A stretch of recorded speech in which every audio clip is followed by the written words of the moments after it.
오늘은 하늘의 사람들 41번째로 사도행전 10장 1절에서 8절까지 경건한 자라는 제목을 가지고 하나님 말씀을 좀 여러분과 함께 나누려고 합니다. 오늘부터 여러분하고 함께 보게 되어질 이 사도행전 10장에는요, 초대교회 역사에 잊지 못할 대변혁을 일으키는 중요한 일생일대의 만남이 이루어지고 있는데, 그 만남이 누구의 만남이냐? 가이사랴에 주둔했었던 이방인 백부장의 고넬료라는 사람과, 그리고 초대교회 교부였었던 최고 리더십이었던 이 베드로와의 만남, 역사적인 초대교회의 변혁을 가지고 온 예루살렘의 작은 교회가 전 우주적인 하나님의 열방을 향한 교회로 변화되어지는 그 계기점이 되는 아주 중요한 만남의 장이 오늘 10장 전체를 통해서 드러나고 있는데, 오늘 저와 여러분이 보려고 하는 것은 그 첫 번째 이 고넬료라는 사람이 누구인지를 소개하는 장면을 여러분과 함께 좀 살펴보려고 합니다. 근데 누가가 재밌는 것은 이 고넬료를 처음에 어떻게 소개를 하고 있냐면 경건한 자다라고 이렇게 소개를 하고 있어요. 경건한 자다.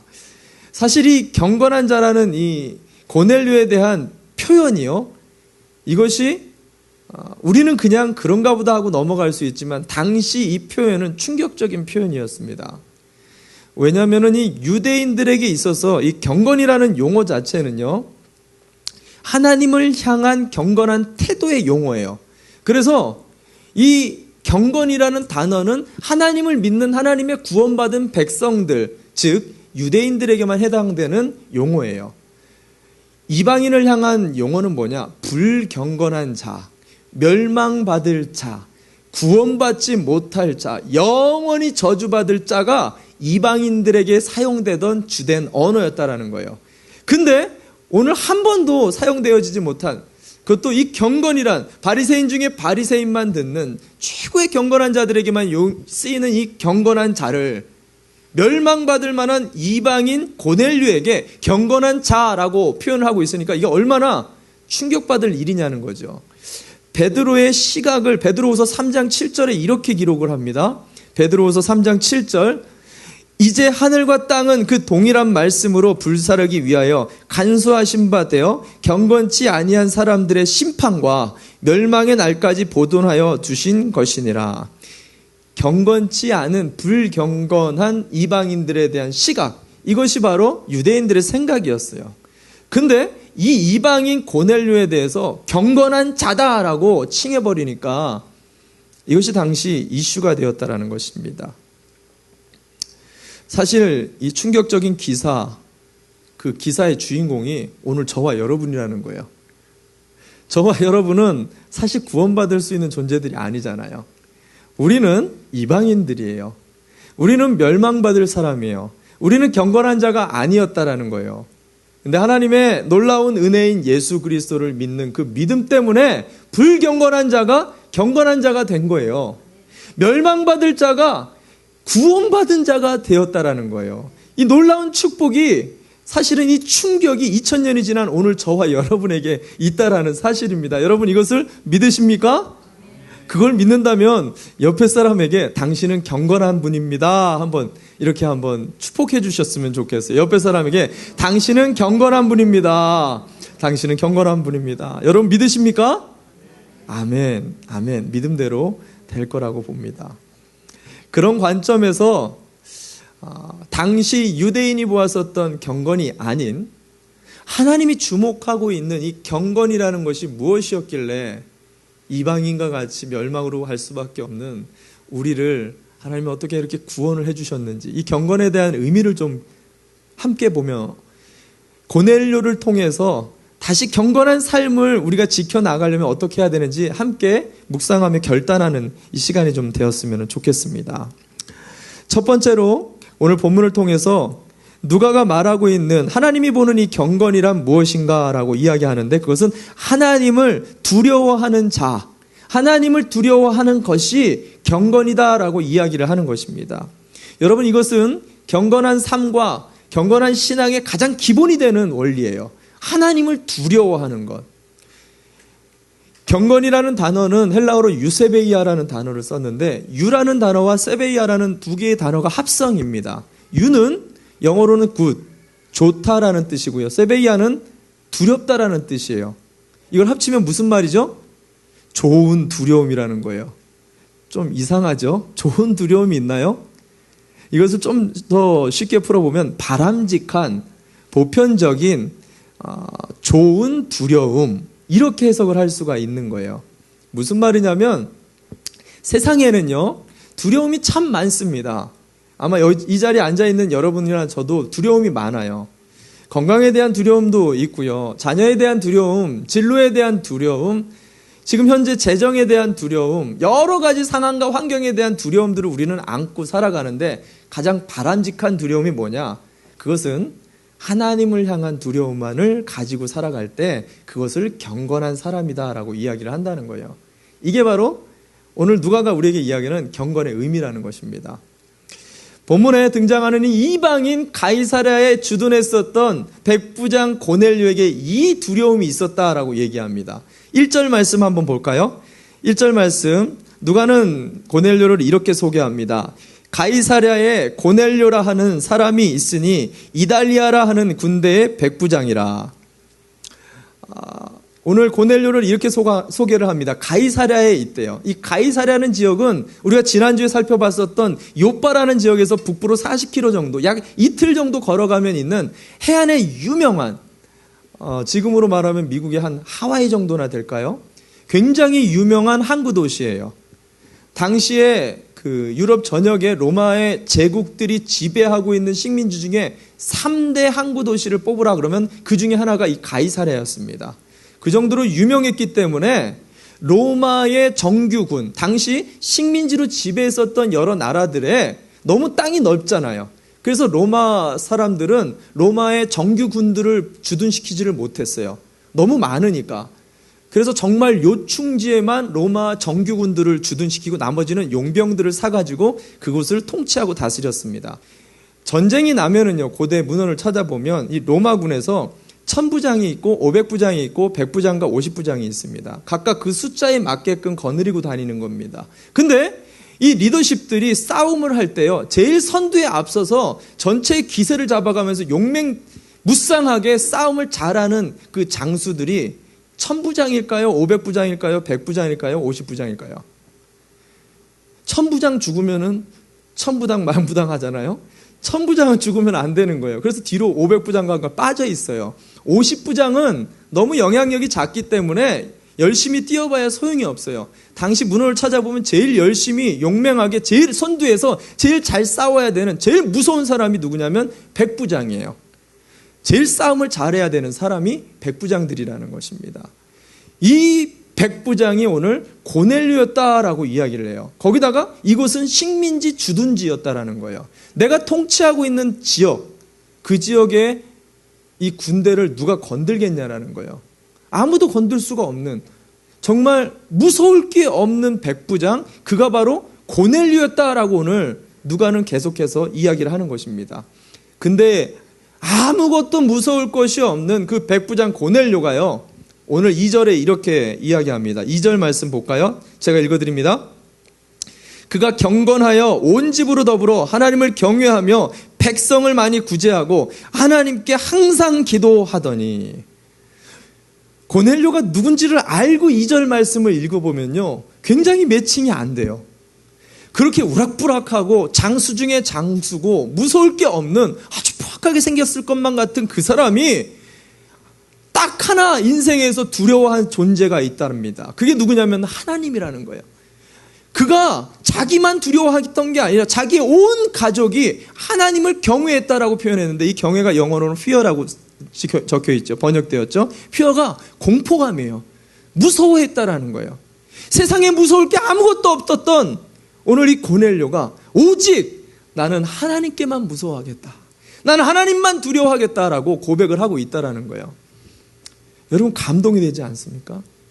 오늘 누가는 그 고넬료를 바라보면 이게 바람직한 두려움, 이것이 정말 참된 경건한 자다라고 이방인 중에 우리가 버렸었던, 우리가 쳐다보지도 않은 그 사람에게 이 경건이 보여졌다라고 기록하고 있다는 사실입니다. 재밌는 것은 세상에서 아무리 잘 나가고 돈이 많고 정치와 경제와 사회와 문화에 또 영향력이 있는 아무리 학식이 뛰어난 과학자라 할지라도 이 교회로 신앙이 딱 생겨서 들어오는 순간 그 사람은 그냥 똑같은 한 명의 죄인일 뿐이 된다는 거예요. 우리가 언제 감동이 되냐면 세상에서 기고만장하면서 정말 잘 나가던 사람이 교회 한 명에 와가지고는 겸손하게 주님 앞에 십자가 앞에 엎드려가지고 기도하며 하나님의 은혜와 용서를 구하는 그 자복하는 모습을 볼 때 우리가 감동이 되지 않냐라는 거예요. 근데 웃긴 게 있어요. 이런 유명한 사람들도 교회에 오면은 자지러지고 또 겸손해지고 또 두려워하게 되는데요. 이 교회 안에서 두려움을 모르고 살아가는 사람들이 있어요. 누구냐면 교회 오래 다닌 사람들이에요. 저와 여러분과 같이 교회에서 열심히 공사하고 열심히 공부하고 성경에 대해서 어느 정도 아시는 분들은 교회에서 무서울 게 없어요. 무서울 게 없어요. 왜 무서울 게 없냐? 이제 웬만큼 알 거 다 알거든요. 하나님이 이렇게 하면 어떻게 하고 저렇게 하면 다 알거든요. 그러니까 별로 무서울 게 없는 거예요. 바람직한 두려움이 아니라는 것입니다. 어떤 일들이 발생하냐? 제가 지난주 금요일 날 예마 모임 때도 예화를 좀 들었었던 예화인데 제 친구 목사님이 LA 다운타운에서 식당에서 일을 합니다. 어느 날 그 손님이 7분이 교회 티셔츠를 입고 들어왔어요. 근데 들어오자마자 그냥 빈 방 하나만 좀 달라고 하는 거예요. 그래서 빈 방 하나를 이렇게 잡아 드렸어요. 그래서 뭐 도움이 더 필요한 게 없는지 잠시 후에 이렇게 제 친구 목사님이 가서 문을 딱 열어봤습니다. 그랬더니 가관이 벌어진 거예요. 거기에 그 가게에서 산 술도 아니고 밖에서 몰래 술병을 사가지고 와가지고 그 자리에서 아유 장로님 오늘 수고 많이 하셨네요. 제 술잔 한 잔 드십시오 하면서 술을 따르고 있는 거예요. 그러더니 장로님이 아유 내가 김지사 술은 꼭 마셔야지 하면서 내 잔도 한번 마시게 하면서 술을 또 간절히 이게 아주 아름다운 모습이 거기서 연출되고 있는 거예요. 그 장면을 본 목사님이 충격을 받은 거죠. 도대체 어떤 수고를 저렇게 교회에서 많이 하고 왔길래 이렇게 몰래 숨어서 서로 술잔을 기울이고 있는 것인가? 그것도 교회 티를 버젓이 입고 왜 저러고 있는 것인가? 여러분, 우리가 참 재밌는 것은 하나님에 대해서 너무나 알면 알수록요, 하나님을 두려워하지 않는다라는 거예요. 하나님을 인식하지를 않아요. 하나님을 무시해버린다라는 거예요. 그냥 다 안다라는 거예요. 정말 바람직한 두려움을 이야기하고 있어요. 이 바람직한 두려움은 무소부재하신 하나님, 하나님이 교회 안에 예배 드릴 때 이 순간 한 시간에만 있는 게 아니라 내가 나가는 그 순간 그 자리에 가정에 가면, 직장에 가면, 내 일터에 가면, 내가 만나는 그 맥도날드에 가도 그곳에 누가 있다고요? 하나님이 계시는 것을 아는 것, 그게 바람직한 두려움이라는 거예요. 여러분, 오늘 이 자리에 하나님이 함께 하시는 것을 믿으십니까? 정말 믿으십니까? 그런데 어떻게 이렇게 편안하게 앉아 계세요? 두렵고 떨림으로 가야죠. 예? 어떻게 이렇게 우리가 자유롭게 예배를 드릴 수 있나요? 예수님의 은혜라고 믿습니다. 예수님의 보혈의 은혜가 우리를 하나님 앞에서도 자유롭게 편안하게 예배할 수 있는, 하나님께로 나아갈 수 있는 담력을 얻게 하신 것을 믿으시기를 바랍니다. 그럼에도 바람직한 두려움이 우리의 경건 생활에 꼭 필요하다라는 거예요. 저는 이번 한 주 고넬료를 바라보며 여러분이 가정을 갔을 때 여러분의 자녀의 시선을 속에서 하나님의 시선을 볼 수 있었으면 좋겠어요. 여러분의 직장을 갔을 때 가게의 점원들이나 직원들과 동료들을 보면서도 그 속에서 하나님의 시선을 느낄 수 있었으면 좋겠어요. 여러분의 이웃들과의 만남을 통해서도, 여러분의 부모님과의 대화 속에서도 어느 곳에서나 무소부재하신 하나님을 느끼며 사는, 하나님과 동행하는 삶이야말로 참된 경건한 삶이라고 오늘 누가는 우리에게 이야기합니다. 저는 이 경건한 예수인의 삶이 이번 한 주 우리의 인생 속에서 나타나시기를 주님의 이름으로 축원합니다. 아멘. 두 번째, 오늘 누가가 이어서 경건을 이야기하는데, 경건이란 사랑을 온전하게 이루는 자이다라고 이야기 말합니다. 오늘 본문에 등장하는 이 고넬료를 소개할 때 하나님의 사랑을 온전히 이루었었던 사람이라고 소개를 합니다. 오늘 본문의 2절 말씀을 한 번만 더 보도록 하겠습니다. 그가 경건하여 온 집으로 더불어 하나님을 경외하며 백성을 많이 구제하고 하나님께 항상 기도하더니, 그가 고넬료가 경건해가지고 온 집으로 더불어 하나님을 경외하며 백성을 많이 구제하고 하나님께 항상 기도하더니, 경건을 우리가 소개할 때 고넬료가 열심히 하나님 앞에 기도만 했었던 사람이었다라고 소개를 할 수도 있어요. 열심히 하나님을 사랑했던 사람이었다라고 소개를 할 수도 있는데, 누가는 오늘 뭐라고 소개를 하냐면 그가 하나님만 사랑한 게 아니라 자기 온 가족이 구원을 얻기까지 하나님을 경외하게끔 만들었을 뿐만 아니라 그가 내 이웃의 모든 사람들을 향하여, 세상 사람들을 향하여 구제했다. 사람들을 끊임없이 사랑하고 열린 마음으로 사람들과 소통했다라는 말을 하는 거예요. 하나님만 사랑한 게 아니라 이웃들도 끊임없이 사랑을 실천했었던 온전한 사랑을 했던 사람이 바로 고넬료다라고 소개하고 있다라는 것입니다. 여러분, 사랑은 온전한 사랑이란 하나님만 열심히 사랑하는 게 아니라 우리 이웃을 동일하게 동시에 사랑할 수 있어야 되는 것, 그게 성경에서는 사랑이다라고 가르치고 있습니다.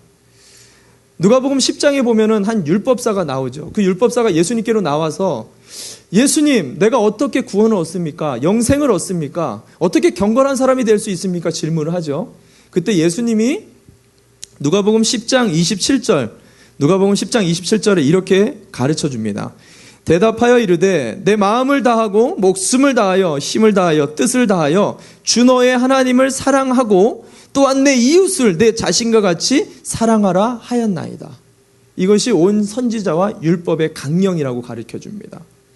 온 성경에서 경건할 수 있는 방법은 온전한 사랑, 그것은 하나님만 열심히 사랑하는 게 아니라 내 이웃도 동시에 동일한 마음을 가지고 사랑할 수 있는 것이 온전한 사랑이다라고 가르치고 있는 것, 그것이 경건이다라고 말한다는 것입니다. 우리의 삶들을 돌아보면은요, 신앙생활을 할 때 사실 하나님을 사랑하십시오 하는 것은 굉장히 잘해요. 하나님을 향해서 열심히 기도하는 것, 하나님을 향해 예배에 참여하는 것, 하나님을 향해 물질을 헌금하는 것, 하나님을 향해 봉사를 하는 것 참 잘합니다. 근데 희한해요. 옆에 지체를 향해 그 사랑을 나누는 것은 참 힘들어요. 지체를 용서하라고 하면 용서가 잘 안 돼요. 지체를 향해 베풀어 주라고 하면 잘 안 돼요. 우리말에 제코가 석자라는 말이 있잖아요. 내가 힘든데 누구를 돌봐주냐는 거예요. 내가 시간이 없는데, 내가 물질이 없는데 내가 어떻게 남을 도와줄 시간과 물질이 있냐라는 거예요. 우리의 인생을 보면은요, 하나님은 잘 사랑해요. 근데 이웃은 사랑하기가 어렵다라는 거예요. 이 사건이 동일하게 마태복음 19장에 보면은 한 부자 청년을 통해서 예수님이 또한 이것에 대해서 해답을 이야기해 줍니다. 부자 청년이 나와서 똑같은 질문을 합니다. 예수님께. 예수님, 어떻게 하면 경건한 사람이 될 수 있습니까? 어떻게 하면 내가 구원에 이를 수 있습니까? 그랬더니 예수님이 뭐라고 얘기하냐면 10계명을 쫙 이야기해 줍니다. 하나님의 계명을 쫙 이야기해 주면서 너 이거 다 지켜 이야기합니다. 그랬더니 이 부자 청년이 놀랍죠. 탁 웃으면서 내가 그거 다 지켰다고. 내가 그거 다 행했습니다 라고 얘기하는 거야. 여기서 예수님이 딱 막힐 줄 알았는데 예수님이 여기서 또 한 방 탁 때리시죠. 그럼 네가 가진 모든 것을 팔아 가난한 자들에게 나누어 주라라고 이야기합니다. 그때 그가 근심하면서 돌아갔다라고 얘기하는데, 그 근심이라는 원어 표현은 그가 그것을 받아들이지 않았다라는 거예요. 그냥 그 말씀을 듣지 않았다. 우리가 이 예화를 보면은요, 그냥 슬쩍 지나가 버리면 우리가 말씀을 지키는 것도 중요하지만 사람을 구제하는 것이 더 중요하구나, 요 정도로 알아요. 근데 이 예화에서 예수님이 이야기하려고 하는 본론은 뭐냐면요, 네가 하나님의 말씀을 지킬 때 정말 너에게 필요한 게 있는데 그것은 네 마음에 진정한 사랑하는 마음이 필요하다라는 것을 가르쳐주고 있는 거예요. 말씀 하나를 지키는 것 자체가 중요한 게 아니라 그 말씀 안에 담겨진 하나님의 중심의 사랑을 네가 알아야만이 이 계명을 온전하게 알고 그것에 맞게 행할 수가 있게 된다라는 말을 하고 있는 거예요. 이것을 제가 조금 쉽게 풀어서 좀 설명을 해드리면 이런 겁니다. 우리 집에 실제로 우리 아이들이 그렇다라는 건 아니고요. 뭐 어머니 일들을 좀 잘 도와주기는 하지만 우리 하람이와 하소미에게, 하람이 아들 하람이와 딸 우리 하소미, 그 동생 하소미에게 엄마랑 이게 식사를 같이 하고 엄마가 일하는 게 혼자 힘드니까 밥 먹고 엄마 일하는 걸 좀 도와드려라, 제가 이렇게 말을 했지요. 오더를 했어요. 그랬더니 잠시 후에 얘네들이 잘 돕고 있는가 와봤더니 우리 하람이는요 벌써 없어졌어요. 근데 옆에 하소미만 남아서 엄마 옆에 일을 도와주고 있는 거예요. 하람이가 어디 갔는가 했더니 방에 올라가서 자기가 좋아하는 일을 하고 있는 거예요. 하람이한테 물어봤어요. 너 엄마 도와주라 그러는데 왜 안 도와주냐? 도와줬다라는 거예요. 뭘 도와줬는데? 내가 먹은 거 내 주변 잘 정리해가지고 엄마 거 주고 올라갔다는 거예요. 자기 할 일 보고 다 자기 그게 엄마를 도와줬다라는 거예요. 근데 옆에 있는 여자아인, 좀 더 나이는 어리지만 이 하소미는 여자다 보니까 엄마 일이 더 재밌게 느껴지는 거예요. 그 일이 좋게 느껴지는 거예요. 그러니까 옆에서 쫄쫄쫄쫄 따라붙어서 잘 하지도 못하는데 엄마 뭐 갖다 줄까? 엄마 뭐 도와줄까? 엄마 저거 닦을까? 저거 청소할까? 어떻게 하면 좋을까? 계속 쫄락쫄락쫄락 귀찮게 옆에서 달라붙으면서 엄마의 일을 계속 도와주고 있는 거예요. 저는 이 장면을 보면서 우리가 하나님의 말씀을 따를 때도 똑같은 일이 벌어진다라는 거예요. 내가 사랑하고 내가 좋아하는 일은요, 그냥 말 한마디만 하면 알아서 움직여요. 내가 하지 말라는 것까지 막 사서 움직여서 그 일들을 해버린다라는 거예요. 근데 내가 별로 그 일이 하고 싶지가 않아요. 별로 내가 그 마음이 내키지가 않아요. 억지의 마음이 있다라는 거예요. 그러면 그냥 대충 하고 말아버린다라는 거예요. 사람이 좋아하는 것과 싫어하면서 하는 일이 누가 봐도 그게 알 수 있어요, 없어요? 알 수 있어요. 알 수 있어요. 여러분, 하나님의 말씀의 계명을 지킬 때, 하나님을 사랑해서 하나님의 말씀을 우리가 듣는다라고 하지만 그 말씀을 들을 때 그 안에 사랑이 없으면 이 말씀을 제대로 온전하게 지킬 수가 없어요. 왜냐하면 하나님은 사랑이시기 때문에. 그래서 예수님께서 요한복음 14장에 이렇게 이야기합니다. 요한복음 14장 15절 말씀에 예수님이 이렇게 말씀하십니다.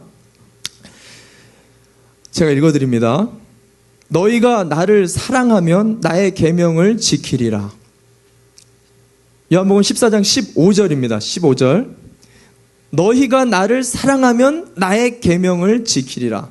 우리가 그냥 계명을 지킬 수 있는 게 아니라 사랑하는 마음이 있어야지 하나님의 계명을 지킬 수 있다는 거예요. 이것은 단순하게 그 계명을 수행하는 게 차원이 아니라 하나님 말씀 안에 그 사랑을 담아서 하나님의 의미와 섭리를 풀 수가 있다는 것입니다. 그렇게 행하는 사람은 하나님이 반드시 보응하신다라고 이어서 약속하는데 21절 말씀, 14장 21절 말씀입니다. 나의 계명을 지키는 자라야 나를 사랑하는 자니 나를 사랑하는 자는 내 아버지께 사랑을 받을 것이요 나도 그를 사랑하여 그에게 나를 나타내리라. 아멘.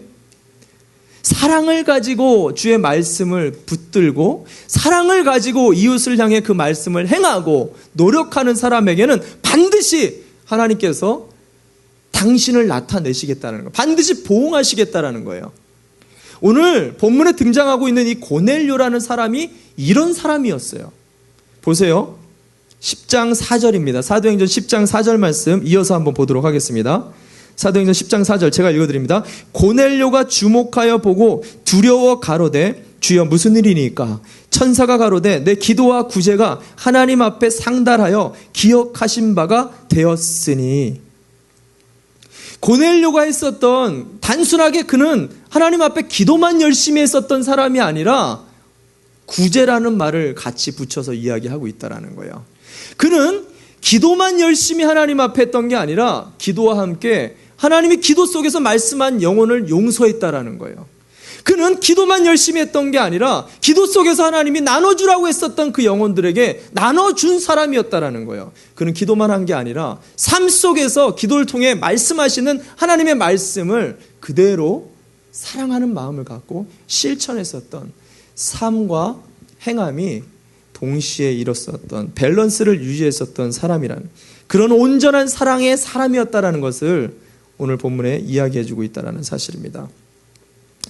고넬료가 이 사랑의 사람이라는 것은 제가 이야기하는 게 아니라 고넬료의 종들이 증언을 하고 있어요. 고넬료와 함께 일을 했었던 종들이 사도행전 10장 22절에 이렇게 증언을 합니다. 제가 읽어드립니다. 저희가 대답하되 백부장 고넬료는 의인이요 하나님을 경외하는 자라 유대 온 족속이 칭찬하더니. 여러분, 이 기막힌 일이에요. 노예들한테 이런 소리를 듣는 백부장이었다라는 거예요. 유대 온 사람들로부터 한 명도 빠짐없이 자기가 지배하는 계층들에게 칭찬을 받는 백부장이었다라는 거예요. 백부장은 얼마나 포악한 사람인데, 그것도 이방인인 사람이 칭찬을 받는다? 어떤 사람이었는지가 나타나고 있다는 것입니다.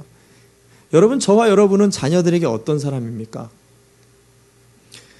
여러분, 저와 여러분은 여러분의 가게에서 어떤 분이십니까?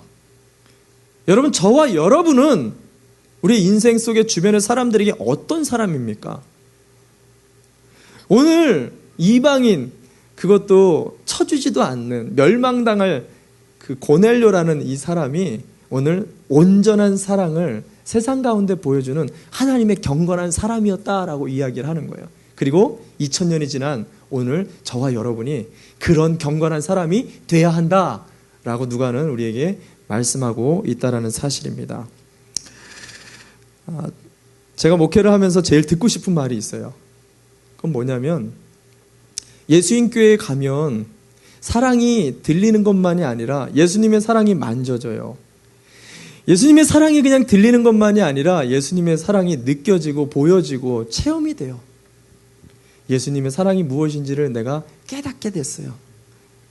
정말 이런 간증과 고백을 들을 수 있는 교회가 우리 예수님 교회가 되었으면 좋겠습니다. 여러분, 이게 교회예요.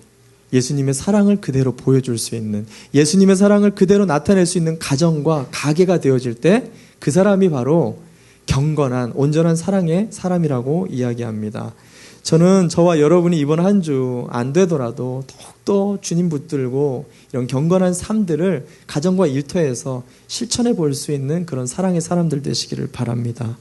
마지막으로 세 번째, 누가는 고넬료를 통해 경건을 이렇게 이야기합니다.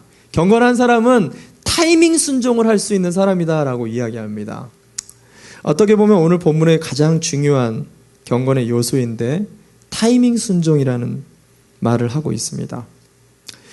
지금까지 말씀을 정리해 보면 경건은 하나님을 두려워하는 바람직한 두려움을 갖고 온전한 사랑으로 행하는 사람. 하나님을 두려워하고 사랑하는 사람은 그분의 말씀을 잘 따를까요? 안 따를까요? 네? 따르겠습니까? 안 따르겠습니까? 잘 따르겠죠. 하나님의 말씀을 잘 따르죠. 그래서 성경에서 뭐라 그래요? 순종이 제사보다 낫다라는 거예요.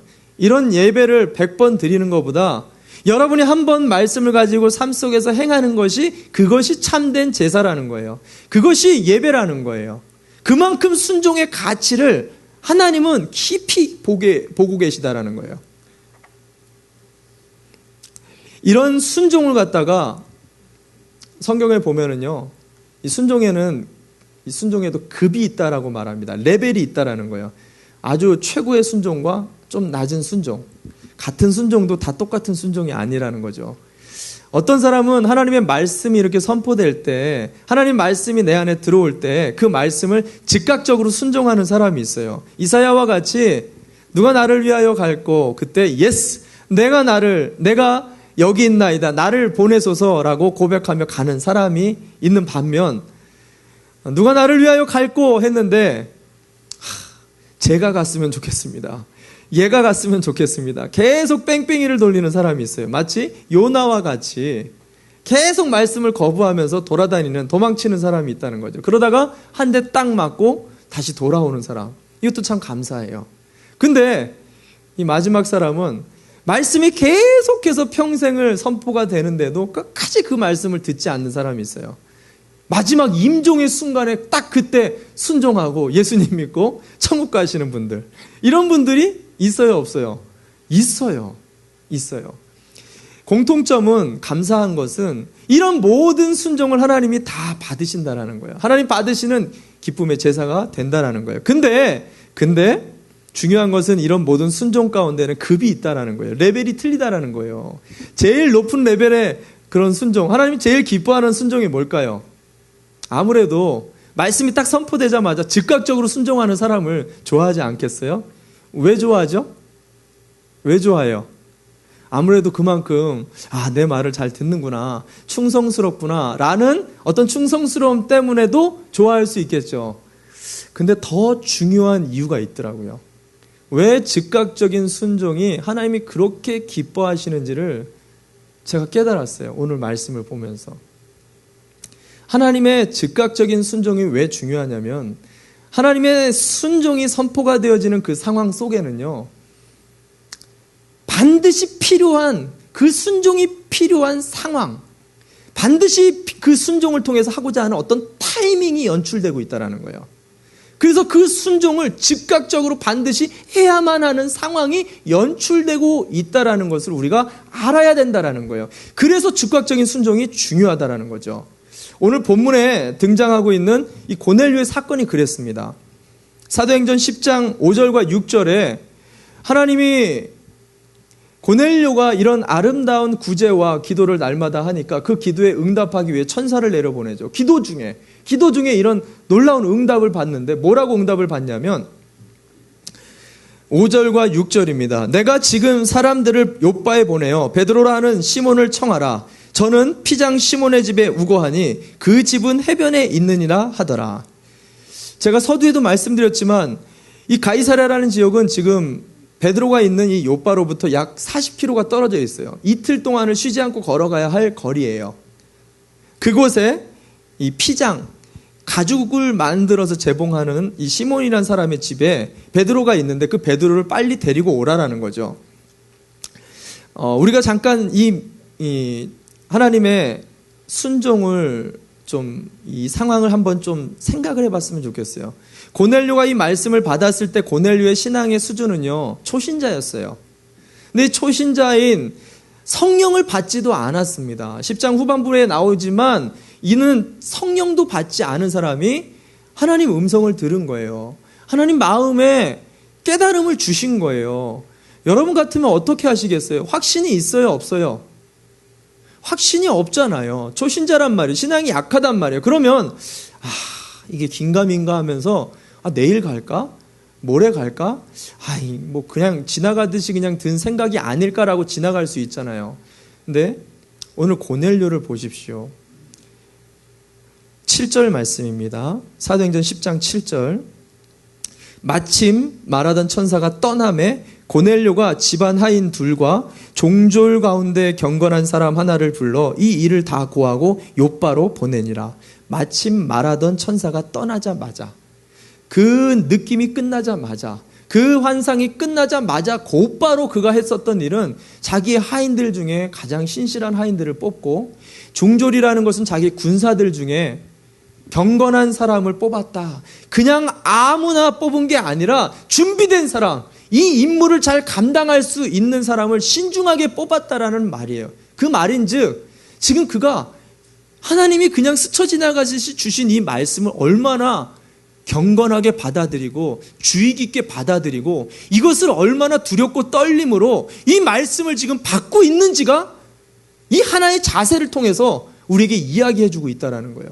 참 감동이 됐어요. 어떻게 초신자인 예수님 믿은 지 얼마 되지 않는 이 포악했었던 백부장 고넬료가 어떻게 하나님의 말씀과 음성 앞에 이렇게 반응할 수 있을까? 이것을 즉각적인 이 순종을 오늘 고넬료를 경건이다라고 이야기를 하고 있다는 거예요. 근데 더 놀라운 게 있어요. 이 종들이 떠나고 이 가이사랴로부터 욥바까지 내려오는 이 40km의 거리가 약 이틀 동안 쉬지 않고 걸어올 수 있는 거리라 그랬어요. 쉬면서 오면은 2, 3일이 걸리는 거리예요. 근데 이틀 동안 9절 말씀을 보면은요, 오늘 본문의 9절 말씀을 보면 이튿날이라고 얘기해요. 이튿날 정오 12시경에 베드로의 기도하고 있는 베드로 집 문 앞에 이 종들이 도착을 하게 되어집니다. 그래서 문을 퉁퉁퉁 두들겨요. 여러분, 이게 기가 막힌 일이에요. 그 아버지의 그 아들이라고 좋은 주인 아래에 좋은 종들이 있었던 거예요. 사실 종들이 주인의 말을 갖다가 대충 들을 수도 있었잖아요. 쉬지 않고 온 거예요. 정확한 시간에 즉각적으로 정확하게 그 말씀을 잘 붙들어가지고 정확한 시간에 쉬지 않고 온 거예요. 그리고 문을 두들겼는데 놀라운 일이 벌어집니다. 그게 10장 17절 말씀이에요. 10장 17절 말씀 제가 읽어드립니다. 베드로가 본 바 환상이 무슨 뜻인지 속으로 의심하더니 마침 고넬료에 보낸 사람들이 시몬의 집을 찾아 문 밖에 서서, 이게 지금 어떤 상황이냐면 지금 베드로가요 꿈을 꿨어요. 이들이 오기 바로 전에 꿈을 꿨는데 한 보자기 안에 먹지 못할 불결한 4발 달린 음식들을 하나님께서 하늘로부터 내려주면서 너 이거 먹어라. 그때 한창 배고팠었던 이 베드로에게 너 이거 먹어야 돼 라고 얘기하는데 베드로가 단번에 싫어요. 먹어야 돼. 싫어요. 먹어야 돼. 싫어요. 몇 번 했어요? 몇 번 했어요? 많이 한 건 아니고요. 3번 했어요. 3번. 3번 동안을 옥신각신 하다가 꿈을 깨버린 거예요. 환상이 끝나버렸어요. 베드로가 이게 도대체 무슨 일인지를 모르겠는 거예요. 율법에서 정하지 않은 것, 내가 인생을 통해서 한 번도 무할례자, 이방인의 집에 가본 적이 없는데 한 번도 내가 만날 수 없는 그 사람에게 이방인을 향해서 율법에서 정하지 않는 또 다른 이 음식을 지금 먹으라고 하는 하나님의 뜻도 모르겠고 자기는 도저히 이것을 먹기가 싫은 거예요. 그래서 이걸 가지고 지킬까 말까 이게 무슨 뜻인가 심각하게 고민을 해서 이것을 혼란스러워할 그 시간에 딱딱딱딱 문 밖에서 두들기는 거예요. 여러분, 이게 생각을 조금만 해보면 소름 끼치는 일이에요. 어떻게 이렇게 정확하게 찰나가 맞냐라는 거예요. 마치 시계 태엽이 딱딱딱딱 맞아 떨어지듯이 베드로가 고민할 것까지 생각하면서 그 찰나에 문을 쿵쿵쿵 두들기면서 내가 이방인, 너가 함께할 수 없는, 먹을 수 없는 지금 짐승이 여기 왔다라는 거예요. 여러분, 이 상황에 베드로의 마음이 얼마나 깜짝 놀랐을까요? 저는 이 장면을 읽는데 소름이 끼치더라고요. 누구보다도 은혜를 받았을 게 저는 고넬료가 아닐까. 하나님의 말씀에 이렇게 즉각적으로 순종했더니 이런 만남이 있었던 하나님의 섭리를 알게 되는 거예요. 내가 그 상황을 다 모르잖아요. 거기 가면 뭐가 있는지도 모르고 하나님 계획도 아무것도 몰라요. 근데 말씀에 그대로 즉각적으로 순종할 반드시 필요했었던 상황이 있었다라는 거예요. 이 중에 고넬료가 어긋내거나 그 종들이 어긋내거나 베드로가 조금 더 다른 방법을 썼다라면 이런 하나님의 놀라운 만남은 이루어질 수가 없었다라는 거죠. 저는 이런 놀라운 일을 갖다가 지난주 금요일 날 경험했어요. 여러분 중에 같이 경험하신 분들이 있죠. 얼마 전에 우리가 행복한 초대 때 한 분을, 불신자 한 분을 초청했어요. 발렌시아에 사시는 분인데 여기에 사는 분이 아니라 한국에서 한 달 동안 잠깐 여행 오신 분이에요. 70세가 조금 넘는 나이인데 예수님을 절대로 부인하시는, 술과 담배에 쩌들었던 분이고, 형제가 구형제인데 온 형제가 다 예수님 믿는데 자기만 죽었다 깨도 예수님 안 믿겠다라고 선언을 하시면서 인생을 살아오셨던 분이에요. 그분을 이번 행복한 초대 때 꼭 전도를 하고 싶었어요. 근데 이 4주 동안 내내 놀러 다녔어요. 얼마나 마음이 안타까운지. 기도만 열심히 했는데 그분이 오늘 가신다는 거예요. 오늘 딱 가신다는 소식을 지난주 목요 예마 모임을 하는데 거기도 오지도 않으시고 또 놀러 가 있어요. 그냥 주일날 가신다는 거예요. 마음이 너무 아픈 거예요. 그 순간 하나님이 정말 이런 말할 수 없는 마음에 안타까움을 부어주시면서 어떻게 해서든지 우리 교회 교인도 아니고 우리 교회 오지도 않았지만 꼭 이분을 초청해서 예수님을 꼭 한 번이라도 영접을 꼭 시켜주고 싶다. 되든 안 되든 한번 해보자. 그래서 마음을 다해서 그분을 금요일날, 엊그제죠, 금요 예마 모임 때 초청을 했어요. 여러분이 아시다시피 금요 예마에는 초신자들이 적응할 분위기는 아니죠. 예수님 안 믿는 분들이 오셔서 은혜 받을 수 있는 그런 자리도 아니에요. 근데 믿음으로 불렀어요. 불렀는데 여러분, 기가 막힌 일이 벌어졌어요. 예수님에 대해서 사무실에 잠깐 불러다가 예수님 복음을 좀 이제 알려주려고 예수님 얘기를 하려고 하는데 그 사람이 우는 거예요. 저는 이런 경우는 처음이었어요. 제가 무슨 얘기도 안 했는데 내가 예수님이 누군지, 당신을 사랑한다는 말을 이제 하고 싶은데 아무 얘기도 듣지 않았는데 막 울면서 자기가 얘기하는 거예요. 이 한 달 동안 놀러 다니는데 하나님을 만났다는 거예요. 이 한 달 동안 놀러 다니는 가운데서 자기가 하나님을 만났다는 거예요. 근데 하나님을 어떻게 믿어야 될지 모르겠다라는 거예요. 그리고 놀라운 일은 지금까지 절대로 끊지 못했던 이 담배를 이 기간 동안에 그냥 자연스럽게, 노력도 안 했는데 끊어졌다라는 거예요. 그러면서 계속 우시는 거예요. 하나님이 얼마나 은혜스러운 분이신지를 내가 이 여행 기간 동안에 경험을 했다는 거예요. 그래서 그 하나님을 믿고 싶대요. 믿고 싶은데 어떻게 해야 될지는 모르겠다고. 내가 지금까지 평생 이런 기분 처음이라고. 한 번도 이런 느낌을 받아본 적이 없다. 그러면서 계속 우시는 거예요. 제가 한 게 별게 없어요. 예수님 어떻게 믿는지 영접 기도 드리고, 예수님 이제 영접했으니까 영원히 예수님이 당신을 떠나지 않는다라고 그거 확신만 시켜줬어요. 말씀 가지고. 그랬더니요, 그분이 이 예마에 오셔가지고 이 앞에서 어떻게 했어요? 자기 이제 예수님 믿는 사람이라고 아멘이라고 외쳤어요. 확신이 없었던 사람이. 저는 이 순간을 보면서 저는 똑같은 소름 끼치는 일을 경험했어요. 만약에 내가 사실은 그냥 보내셔도 됐어요. 나이스하게 그냥 인사만 하고 보내도 됐단 말이에요. 그럼 누군가가 하나님 영접시켰겠죠. 근데 적어도 그 즉각적인 하나님 마음 주셨을 때 내가 순종하지 않았다면 이 놀라운 주님의 은혜를 나는 보지 못했을 거예요. 아, 하나님이 사람의 마음을 이렇게 무너뜨리시는구나. 도저히 감당할 수 없는 은혜가 이런 거구나. 이런 은혜가 있구나라는 주님의 감당할 수 없는 은혜를 저는 경험하지 못했을 거예요. 더 놀라운 일은 뭐였냐면 그날 저녁에 아는 집사님이 그날 유독 갑자기 아이스크림을 사오고 싶더라는 거예요. 평상시 잘 사오시도 않던 분이, 자주 사오십니다, 그분이. 근데 그날 따라서 애들만 사오시다가 그날은 이 장년부 모든 성도들을 위해서 아이스크림을 사오고 싶은데 그날 따라서 2배로 사오고 싶더라는 거예요. 근데 그날 정말 숫자가 많이 오셨어요. 발렌시아 식구들도 예상이 되어 있지 않은, 예측되어져 있지 않은 인원들로 2배의 인원이 온 거예요. 아이스크림이 하나도 남김없이 모두 다 맛있게 먹은 거예요. 작은 거지만 그 작은 것 때문에 큰 기쁨을 우리가 누렸잖아요. 더 놀라운 것은요, 그 자리에 세 가족이 왔어요.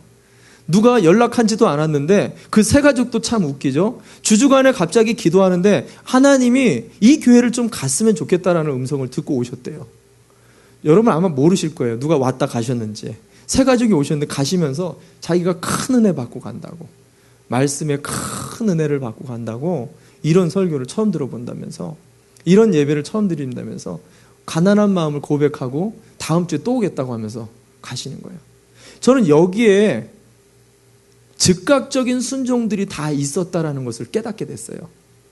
그날 저녁에 오셨던 분들, 그리고 아이스크림을 사오신 분들, 그리고 새로 오신 분들, 누구라도요, 그 시간에 하나님이 여기를 오라라고 말씀했는데 그 말씀에 순종한 사람들만 온 거예요. 아이스크림을 그냥 안 살 수도 있는 거였잖아요. 거부할 수도 있는 거였잖아요. 근데 그것을 순종했더니 아름다운 하모니가 만들어지더라는 거예요. 여러분, 즉각적인 순종을 하나님이 우리에게 주실 때는 그것에 맞는 타이밍을 우리에게 주고 있다라는 것입니다. 예배라는 것이 그래요. 사역이라는 것이 그러더라고요. 선교라는 것도 그렇더라고요. 하나님의 일이 돌아가는 모든 일들이 다 그렇더라고요. 우리에게 어떤 순종을 요구하실 때 그것을 우리가 즉각적으로 해야 되는 것은 물론 내가 하나님을 사랑하는 것의 표현이기도 하지만 무엇보다 지금 그 순종이 필요하거든요. 하나님은 그 일을 통해서 놀라운 주님의 은혜와 형언할 수 없는 하나님의 한 영혼을 구원하는 일을 하고 싶다는 거예요. 그 일에 우리의 순종이 쓰인다는 거예요. 그 그 순종의 끝에는 주님의 말로 표현할 수 없는 은혜가 기다리고 있다라는 거예요. 그 은혜를 누릴 수 있는 참된 경건의 우리 예수인들 되시기를 주님의 이름으로 축원합니다. 축원합니다. 아멘. 저는 이번 한 주 참 많은 은혜를 받았어요. 저는 경건이 이런 놀라운 은혜를 깨닫게 하는지 몰랐습니다. 저는 우리 예수인 공동체가 이번 한 주 경건에 이르기를 힘쓰는 교회가 되기를 바랍니다. 그러려면 바람직한 두려움이 우리 가운데 있었으면 좋겠어요. 세상에 나가든 내가 가정에 가든 어디든 하나님을 두려워했으면 좋겠습니다. 뿐만 아니라 이 두려움을 가지고 하나님만 사랑하는 게 아니라 내 자녀도, 내 이웃도, 우리 주변의 모든 사람들도 내 목숨을 다하여 사랑해 줬던 내 몸과 같이 내가 너희를 사랑한 것 같이 사랑을 온전하게 행할 수 있는, 그래서 오늘도 주님의 말씀에 이 음성 앞에 즉각적으로 순종을 통해 하나님의 놀라운 기적과 은혜를, 경건이 모양만 있는 게 아니라 이제 이 모양을 통해 놀라운 경건에 예수 그리스도가 주시는 참된 능력으로 만들어갈 수 있는 우리 예수인들 되시기를 주님의 이름으로 축원합니다. 아멘. 우리 다 함께 자리에서 일어납시다.